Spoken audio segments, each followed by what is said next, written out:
Hey everyone, thanks for tuning in again this week for our virtual worship gathering, or rather the recording of what happened at our last in-person gathering together just this past weekend. And I want to start off with an apology. Unfortunately, we are still working through some of the technical issues with our new setup and new arrangement, and so we do have some audio issues with this week. We do have the video there, but you'll notice at the beginning of the recording, the mic quality is not as good, and then you'll notice it improves, and then the very end of the recording, it kind of goes back to the less quality audio recording. And so it's definitely listenable, but it's also definitely noticeable. So just wanted to make you aware of that, and hopefully that's something that we'll be able to have resolved by the next in-person gathering. So we love you guys. We hope to see you in person soon.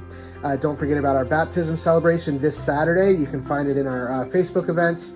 And we hope to see you there celebrating along with us as we baptize some of our own and just have a party in theme with our Party Jesus series that we're doing this summer.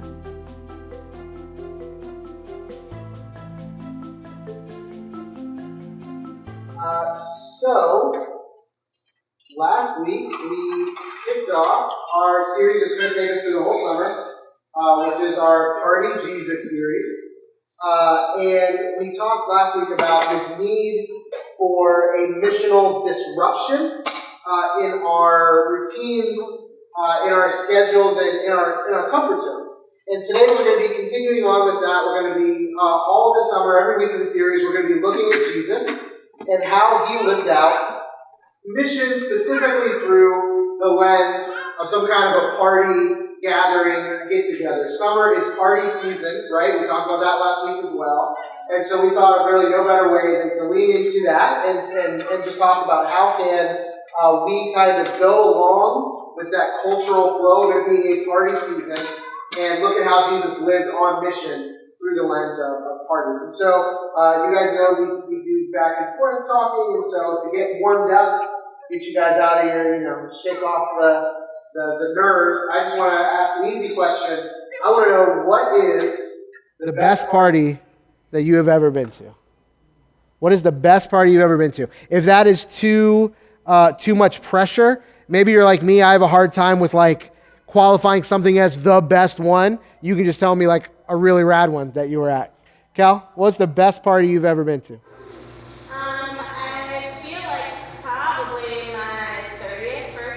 You picked your own party as the best party you've ever been to. I like it. Power move. I like it. Why was that the best party you've ever been to? Because it was a murder mystery dinner thing, and you wrote the entire story and all the characters. It sounded familiar. Yeah, I believe you were there. A lot involved in it. So it was just a lot of fun having, because you have your group from church, you have your group from work, you have your group from school, different stuff, and so it was a party where everybody had to interact because everybody was playing a character and trying to find out the murderer, and so it was just nice to see everybody mingling together, and it was just a lot of fun, and people were still talking about it. Yeah, that's awesome. What role did you play again? Yeah, you were a corpse. Cool. That's Kelly's ideal party. She doesn't have to, socialize or talk to you about it. No, just kidding. Mike, what's the best party? No, I know. I was kidding. Mike, what's the best party you've ever been to? Best party I've ever been to? I guess technically, would Christmas count as a party? I subscribe to the Andrew WK philosophy that anything can be a party. So Christmas counts as a party. Yeah, so I think I was about 6 or 7. I know the best party I've ever been to was when I was 6 or 7. When I actually got when I got both a Wii, a bicycle, and an Xbox 360 for Christmas. You guys were there. You were there. This was at Gravenhurst. Yes, this was at Gravenhurst. That's pretty awesome. I've never been to a party that gave me a Wii, a bicycle, and an Xbox 360 all at once, so I think that qualifies. Patricia? My 12th birthday. Your 12th birthday party? What made it so cool? Because it wasn't always big and exciting Yeah. my most birthday. Uh-huh. So more settling. I actually kind of like that. Yeah. I was able to celebrate Moon's birthday. She's my grandma. Because we share the same birthday. Oh, that's cool. I was able to hang out with her. I had to go to my grandma's. Yeah, no, that's awesome. So for something to be a great party, it does not have to be like this big, flashy, crazy party. Yeah, sometimes low-key is good. I like it. Mandy? So, like, most of David and Amy's parties are my favorite, but I don't remember most of them. I like that, yeah. It's just a great party if you can't remember it, you assume. Anybody else? Cool. I like Kelly's party move of choosing her own party because the best party that I've been to is also one of my own parties. The best party I've ever been to, without question, was my wedding. It was great, and I don't even mean that like in like a sentimental, like that part is true also, but just the party itself was really great. I mean, we had delicious food, as much as you would want to eat. Open bar at the wedding because you had to be classy like that. And I mean, we basically knew everybody there. Like, how many parties have you gone to where you can look around and be like, okay, I know literally everybody here. And so it was probably the best party that I've been to, one that I enjoyed incredibly. And so this is kind of just getting us warmed up. So we're chatting, but this was something that Jesus would have been right in step with. We talked about last week about how Jesus, if you look at in the Gospels, he's always either coming from a meal, at a meal, or just having left a meal. If you look through the Gospels, he's always doing one of those things. And so this week, we're actually going to take a look at a passage. And in the passage this week, we're getting Jesus at a party, but we're also getting Jesus at a party, talking about a party while at a party. So it's like it's a party within a party, partyception, if you will. And so Jesus, I didn't expect that to land. That was cool. So we're going to look at this passage together. To start it off, Jesus is being invited into the home of a Pharisee, where he tells this story. And so already we get to see kind of this dynamic of Jesus and who he was and the way that he kind of revolutionized things, where last week we talked about him being at a party at the home of a tax collector, and now we hear that he is in the home of a Pharisee, sharing a meal with a Pharisee. So there was no kind of off limits with Jesus as far as this goes. So we're going to look at, this will be on your screen if you want to look it up in a Bible or on your personal device. We're going to be in Luke chapter 14, verses 16 through 24. And so Jesus, again, setting the stage, he is in the home of a Pharisee with a lot of people gathered for the meal. And it actually says at the beginning, before we pick up the passage, that he was being watched very closely. The Pharisees were looking for ways. They were not fans of Jesus' popularity. They were not fans of a lot of the things that he was teaching that threatened their kind of claim to power and authority as the religious leaders of that time. And so frequently we read through the Gospels that the Pharisees were trying to trick Jesus, trying to trap him, finding some way to turn the crowd against him. And so it says at the beginning of this passage, before where we're going to pick up, that he was in the home of a Pharisee, many people gathered, and they were watching him. He was being watched very closely. And so this is where we're going to pick up. This is Luke 14. We're going to start in verse 16. It says, Jesus replied, "A certain man hosted a large dinner and invited many people." And so this we're reading in Luke. This passage is also in the book of Matthew. And in the book of Matthew, the author informs us that this large dinner that the person in the parable is inviting everyone to is a wedding feast. It is in fact a wedding party. And so certain man hosted a large dinner, invited many people. When it was time for the dinner to begin, he sent his servant to tell the invited guests, "Come, the dinner is now ready." This takes a little bit of contextualization, right? This isn't the way that we invite people to parties nowadays, as we send a servant, door to door to go. But of course, they didn't have, watches. They didn't have calendar apps. They didn't have Facebook events, right?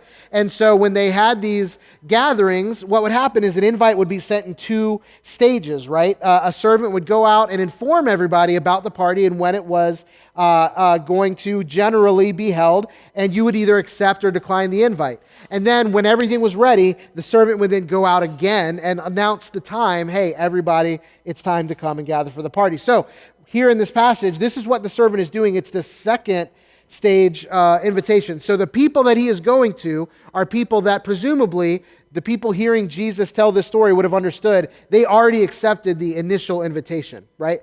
They accepted the initial invitation, and now he's going around to say, "Hey, the food's ready. Everybody, it's time to come." Continuing on in verse 18, one by one they all began to make excuses. The first one told him, "I bought a farm and I must go and see it. Please excuse me." Another said, I bought 5 teams of oxen and I'm going to check on them. Please excuse me. Another said, I just got married, so I can't come. In case it isn't clear, it's worth noting that these are lame excuses, right? These are not valid excuses. Even the guy who just got married, right? Keep in mind, he at this point has already accepted the invitation. So he either accepted an invitation to a party on his wedding day, or this is some kind of other excuse that he's trying to get out of. So if you're not picking up on that, it bears mentioning that these are understood to be lame excuses. So when the servant returns, it says, the servant reported these excuses to his master. The master of the house became angry and said to his servant, go quickly into the city streets, the busy ones and the side streets, and bring the poor, crippled, blind, and lame.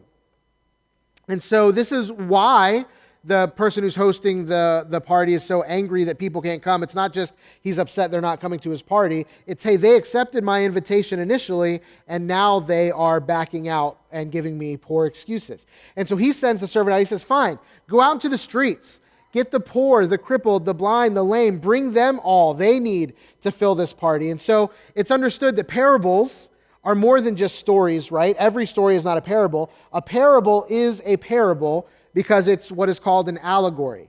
And if you weren't at one point in your life an English major like myself, an allegory is just it's a long story with a meaning. There's a meaning behind it. It is a parallel for something else that's happening, right? And so the generally accepted meaning behind this parable is that this party that's being thrown is the kingdom of God.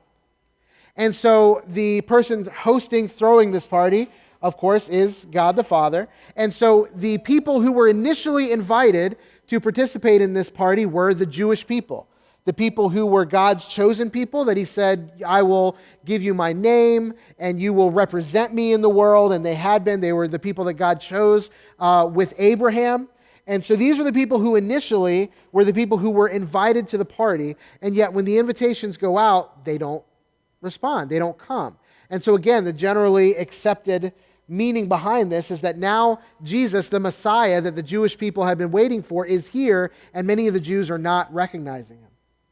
And so the invitation was made and accepted, but then when the time has come to enter the kingdom of God, the invitations are being refused. And so and again, the people who are hearing this, those that are picking up on what Jesus is saying in the story, this is a pretty radical and revolutionary message. Jesus is subverting these expectations that the Jewish people, particularly the very upright, legalistic, Pharisaical Jewish leaders, by all accounts, they were the ones that it was expected would be inheriting the kingdom of God. And this parable is saying, you are missing the invitation. And so the kingdom of God is being filled by people instead of you. And so wrapping this up in verse 22, the servant said, Master, your instructions have been followed and there is still room. So the master said to the servant, go to the highways and back alleys and urge people to come in so that my house will be filled. I tell you, not one of those who were invited will taste my dinner. So I want to ask you a question, the same question that I asked you last week, but now with a different passage, right? We looked at a different passage last week, but I want to ask you the same question. What do we see in this passage, the one that we just read together? What do we see in this passage about the way that Jesus lived out mission? What does this passage tell us and teach us about mission and the way that Jesus lived it out? I think it's similar to the same answer I gave last time. I think it's just that Jesus kind of goes with the flow. Like in this story, trying to equate the man who invited people to Jesus, he has this plan for the people to invite, but then it's like, well, they're not coming. I still want people to come. So let's adapt, let's make changes, and let's just fill the house. Yeah, so almost like the expectations might have been subverted, but God's plans were not subverted. He's like, hey, this is the kingdom. If you're not going to come, those that were originally the invitees, I'm going to fill it with other people. So his plans were not disrupted, even if maybe the expectations were. He rolls with it. What else? Seems like you had no problem reaching reached out to anybody who might respond to his invitation. The ones who initially gave the invitation to came up with like excuses they want to come. Instead of pursuing them and trying to convince them against their will, so to speak, to come to the party, he said, fine, I'll get those who will willingly want to come. Absolutely. And he went out and got those who were willing to accept his invitation to join him in the party. Yeah, I love that. There's almost this sense of entitlement from the original guests. There was not, like, here's this huge party, great dinner, wedding feast that's being put on, and they're just kind of like, no. But the people that he does end up going are the ones who would, the poor, the disabled, those who are not a part of society, not honored in society, probably don't get invited to this kind of party and have this kind of opportunity very much. And so, yeah, he didn't get hung up on the people who were not appreciative. He went to the people that were receptive and would appreciate and be grateful for this invitation. Good call. Good call. I can't help but think that you knew that that's how that was going to go. Yeah. That the righteous were going to be the ones that said, no, that they feel like they were too good to be part of that. Yeah. There was a pivot, but it wasn't necessarily a surprise or an unexpected pivot. Yeah. Yeah. Oh, go ahead. Yeah. So the people that he's telling this story to, do they know that's what he's talking about? Possibly. We hear at various points throughout the Gospels that a lot of the parables that he said confused. And so not everybody got the meaning plainly when he heard it. Again, we know that he's in the house of Pharisees, and unlike the dinner where we talked about last week, where he was in the home of tax collectors and sinners, the reason the Pharisees were so scandalized by that is because they did not share tables with people outside of their religious and social norms. And so, yeah, he would be speaking to a contingent of almost entirely Pharisees. So it seems to me that if they had understood that that's what he's doing, he doesn't worry about who he's going to upset. I mean, that's just, he puts it out there, and you're going to be what they hear it or not. But Yeah, there's a reason he was not the Pharisees' favorite, that he was not their poster boy. But yeah, there does not seem to be any hesitation to speak truth to these people who, should they understand it, and again, he's not their favorite person, so at least some people understood what he was laying down. That they may not like it. He didn't seem to hesitate to speak that truth to the people who it would be hard to swallow for them. Very true. I think too that I think that was necessary because, fast forward when it was, people more came to realize who Jesus was and say, well, you can't say I didn't put you first because I tried to. But you just pushed me away. Yeah, it was not him abandoning them, it was vice versa. The invitation was made and available and just was not received. I made a note for something to mention, and it falls pretty close with what Stephen mentioned as well, that the kingdom of God is for the willing and those who are receptive to it. And sometimes, I think, in our lives, if we're being honest, sometimes there is more spiritual excitement and passion in unbelievers, people who are not followers of Jesus, than there are in the stoic, comfortable believers.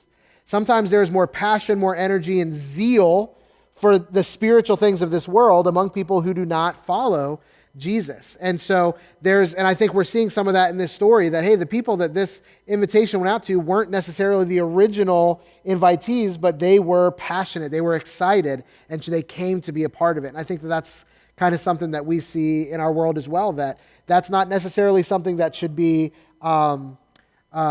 condescended to, but this is something that should be welcomed, that, hey, there's a passion here. In the same way that Paul is, I think Steve mentioned this a couple weeks ago, that Paul in Rome talked about this. Oh no, actually it was Mike last week. Mike mentioned, Paul speaking to the Romans and saying, hey, you've got this altar to an unknown God. I can see that you're a very spiritual people. Let me help you put a name to this God that you don't know. We do see spiritual passion and zeal among those that we may not always expect to be the ones that show it, and maybe see some spiritual death among people that we would expect to be the most mature and passionate. And so we talked about this. I'm going to keep us rolling forward. We talked about, in addition to the passage that we all looked at last week, we also talked about one of Hugh Halter's, the author that I talked about last gathering. We talked about one of his characteristics of living a life on mission, the way that we see Jesus doing it. Does anybody remember what we talked about? It started with an L. What was the characteristic of living on mission that we mentioned? Oh, failing the pop quiz. Started with leaving, absolutely. We talked about leaving, which was this idea of stepping outside what was comfortable, what was usual, and what was normal in order to put ourselves in positions where we can see the Spirit moving. We can be in positions outside of our comfort zones. And so leaving. Well, Hugh has another L. There's 4 L's that we're going to be looking at throughout these series. And so today we talk about an L called listening. And so last week we talked about leaving, which again is stepping outside of our comfort zones and the things that are comfortable and normal to us in order to live on mission. This week we talk about listening, and I've slightly adjusted Hugh's definition. You can see it on the screens around us. I've slightly adjusted it, but the working definition we're going to use is watching and sensitively responding to the movement of the Spirit in the lives of our neighbors and the people around us. So watching and sensitively responding to the movement of the Spirit in the lives of our neighbors. I think one of the most challenging, but also really, really encouraging things to grasp when you look at living your life on mission is that God is already at work all around us in the places where we are. And so rather than us feel like we have to go and build something new or go and do something dynamic or do something incredible, this huge, powerful, successful thing, rather, we are invited to partner with the Spirit of God in what He's already doing. We frequently can get in our own heads because we feel like our role is the role of what the Spirit is, right? We feel like, well, I've got to build these things. I've got to change people's hearts. I've got to help them see what in their life is unhealthy or help them see what in their life they may be experiencing bondage to. And those are not our roles. That is the role of the Spirit. Our role is to partner with the Spirit in how He is already moving. In 2 Corinthians, we read about the Missio Dei, which is just a fancy Latin way of saying God's mission, right? The mission of God. And in 2 Corinthians, we read that the mission of God is that He is reconciling the whole world to Himself through Christ, and that we, as His church, are invited into this ministry of reconciliation, this process of Him reconciling the whole world to Himself. And so when we talk about listening, the way that we practice listening in our lives as we live on mission, it involves breaking down the walls that we've built up, sometimes unconsciously in our lives, between those whose lives where we expect to see God at work and those who we don't. We're talking about breaking down the walls in our lives between the spiritual and between the secular. This is what Jesus' parable attempts to subvert, right? The religious in Jesus' day had a very clear picture of who God's people were and who they weren't. And everything that Jesus did, from His teachings to His parables to His table habits, challenged this picture that the Pharisees had of who and what God's people looked like and what they did not look like. And so we need to, by practicing listening, I would not be practicing listening well if I had in my neighborhood, I had the people that said, yeah, okay, well, I could see that person becoming a Christian. That person's not going to. I could see God working in this person's life. Not so much that one. Right? And so we need to be able to listen the way that this says, watching and sensitively responding to where we see the Spirit moving around us. It doesn't matter if it's the Trump-loving neighbor across the street or the lesbian couple right next door, right? It doesn't matter. We need to be watching and sensitively responding to the movement of the Spirit in the lives of the people around us and our neighbors. And so this is our last question that we're going to talk about today. And this one, I'm not going to lie, this one's tough. I almost changed it. Because I was like, this may be too abrasive. And you guys know I have issues with being abrasive. I'm not like Jesus in that way. But we're going to try it. We're going to see how it goes. Here's the question. In what ways do our expectations, speaking personally, in what ways do our expectations limit our ability to see the Spirit of God at work in those around us? I'm going to read that again. I'm going to read it a little bit slower because I talk too quickly. In what ways Do our expectations limit our ability to see the Spirit of God at work in those around us? Oh, sorry, Mike, go ahead. Um, um, um, um, we, we try to, like, or at least, like, some people try to force their achievements onto you. Okay, how do you mean? In a way, like, for instance, for instance, there may be people who are like not doing good and people who are doing good, and of course, all of these people preaching about how they're all doing good and not giving any attention to the people who are not doing good. In a way, it's kind of like a limiting factor in terms of like, it's kind of like the story with Jesus, how of course the Pharisees or wait, no. How of course like one of the stories in the Bible was how of course like a lot of the religious people would be ignoring like people who in a way probably actually have more of the Spirit of God than maybe even they do. Yeah. And the only reason that they think like that is because of their own self-achievements. Yeah, okay. That they compared to the person next to them. Yeah, would you say that maybe they're valuing the wrong things? That they're defining success maybe through their own lenses and not, so because they're valuing certain things, they're not seeing where God is moving in the people that don't fit that mold, they don't fit that picture. Is that what you're saying? Yes. Yeah, I agree. I'm in psychology right now, so I'm learning a lot about that. I love it. I love it. Blow my mind. I'm on board. How else? How else do our expectations limit the way that we can see God move in the people around us? I think for me, like, a lot of my interactions are with people that I'm responsible for their work. So I'm constantly watching and monitoring their performance. So whenever I see their performance is slipping in some way, that's where my brain goes. When it really could be that there's something going on in their lives, that there is something working in them, and that's changing how they're doing things and how they're acting. But I'm in the performance test all the time. Yeah. That's what I get geared to do whenever I'm in the work atmosphere. Yeah. It can be hard to take off the work glasses and put on the neighbor glasses. That makes perfect sense. Especially when, so much of your own job performance requires on you having those glasses on and seeing them and help shaping and equip them that way. Yeah, for sure. Cal, did you have your hand up as well? I did, yes. Well, now you're trapped. Now you have to say something. I feel like for me personally, I have a hard time getting away from especially growing up in the church, at like all the stories that you hear about like the missionaries and all the people like stuff like that. Everything is so big, and it's all like this many people did something here, this many did this, and so it was hard for me to be like, well, if it's not this huge moment, then what's the point? But sort of like I was kind of stopping myself from even realizing the little moments too, and even reaching just one person is still good.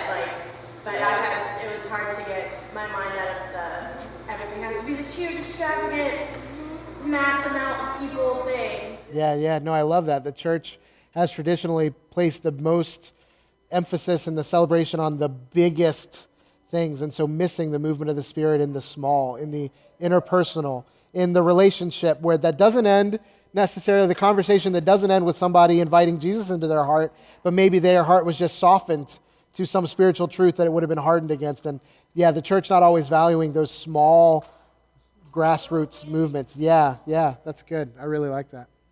To pair off that, it's also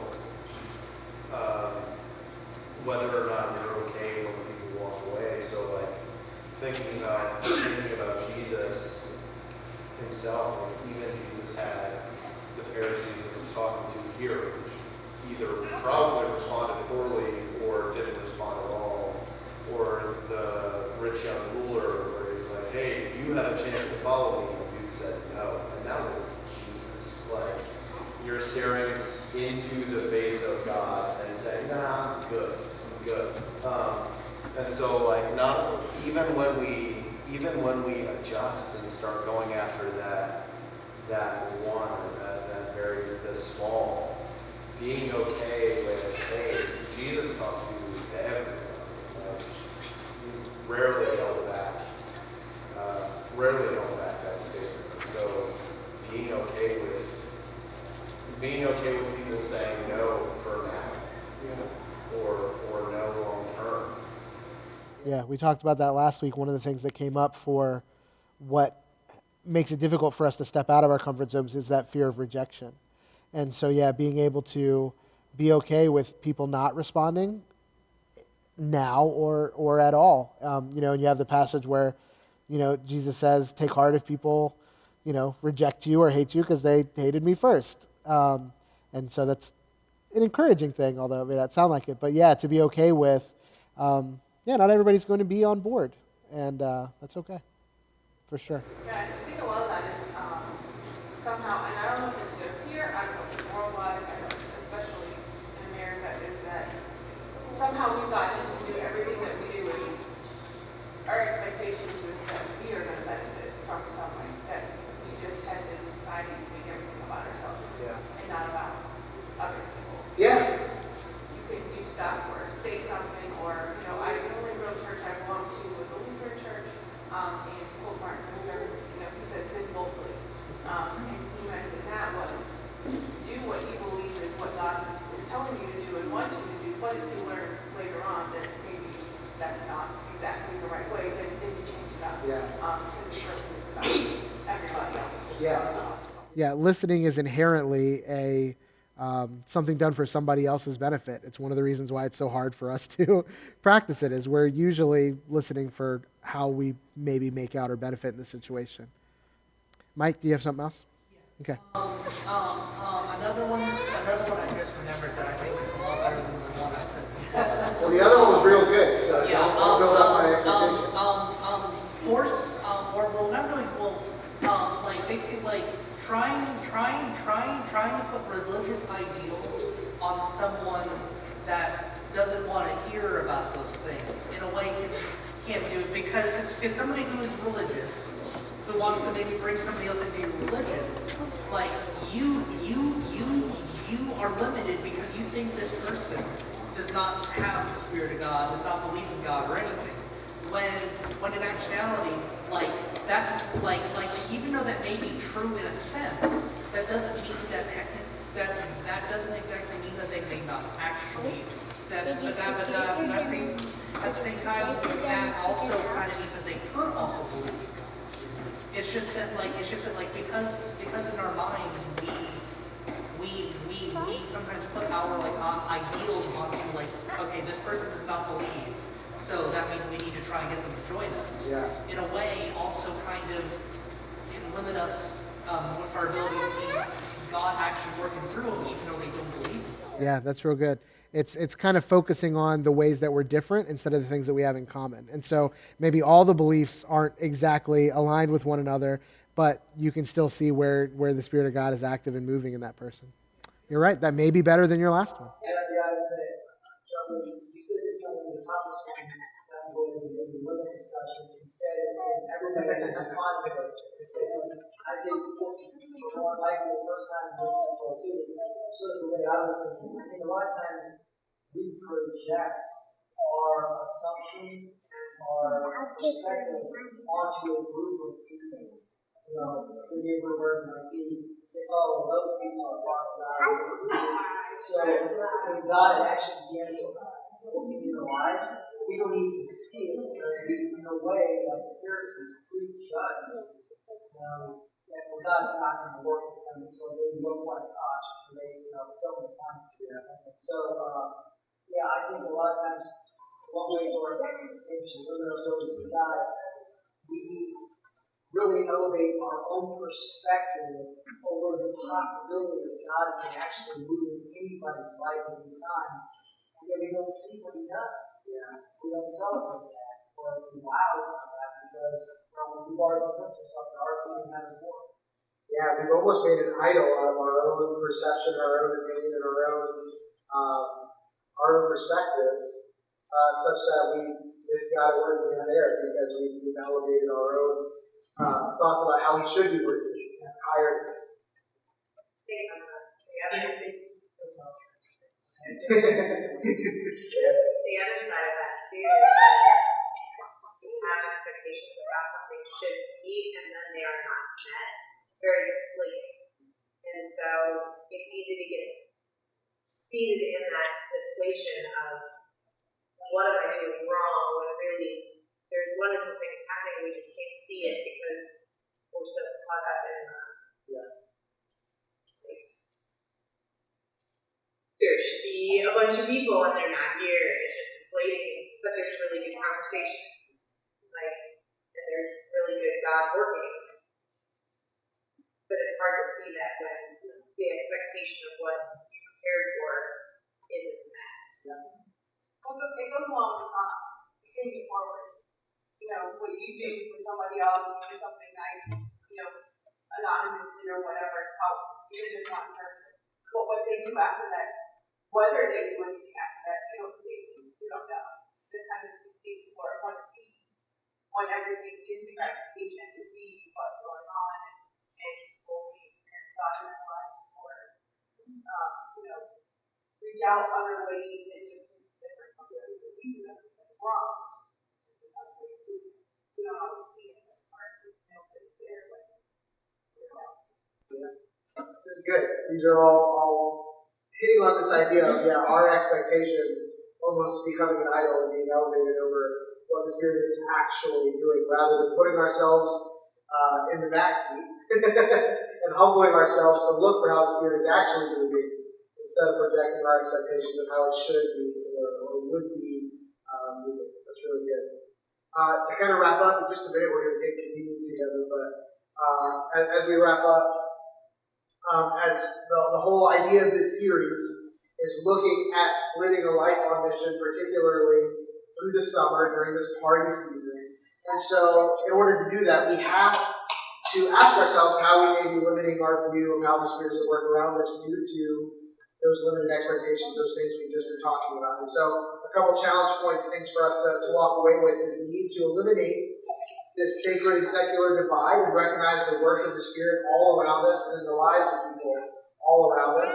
And just because somebody may not fit the mold of who I expect God to be using does not mean that they're not, and that He isn't, and that the Spirit isn't already at work there. And so, in a way that I may be able to partner with and to help nourish what He's doing. And finally, that it's not our role to be the Spirit. We need to be constantly reminded of that, but rather it's our role to watch and sensitively respond, as the definition said, to how the Spirit is moving and help to bring that to the surface for our neighbors who are not Christ followers. That is the way that we partner. We don't change hearts. We don't convict people. We rely on the Spirit of God to change hearts, and we help bring that truth to the surface and make that evident and apparent to people in our lives. I'm going to pray, and then we are going to practice.